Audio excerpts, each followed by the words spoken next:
Ko'pchilik bachadon miyomasi bor ayollar vitaminlarni ichishga qo'rqishadi, ayniqsa homiladorlar. Lekin o'zi aslida bachadon miyomasi bor ayollarga vitaminlar mumkin, hattoki zarur. Mumkin bo'lgan vitaminlar. Bu albatta vitamin D. Vitamin D yallig'lanishga qarshi xususiyatiga ega hamda undan tashqari gormonal balansni ushlab berishga yordam beradi. Undan keyin vitamin B, ayniqsa vitamin B6, B12 hamda foliyaviy kislota. Bu kabi vitaminlar homiladorlikda va homilador bo'lmagan holatda gormonal fonni ushlashdan tashqari yallig'lanishga qarshi xususiyatga ega hamda bachadonni mushak qavatini yumshatib beradi.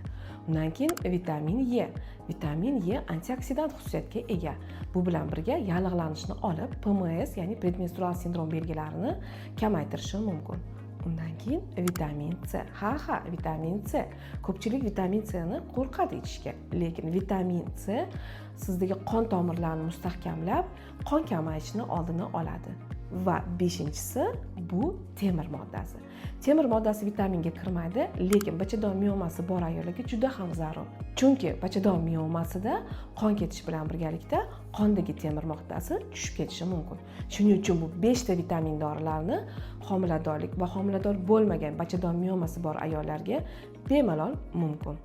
Bu ma'lumotlarni bilmagan bachadon miyomasi bor ayollarga yuborib qo'yamiz va doktor Umida Fayzga obuna bo'lishni unutmaymiz.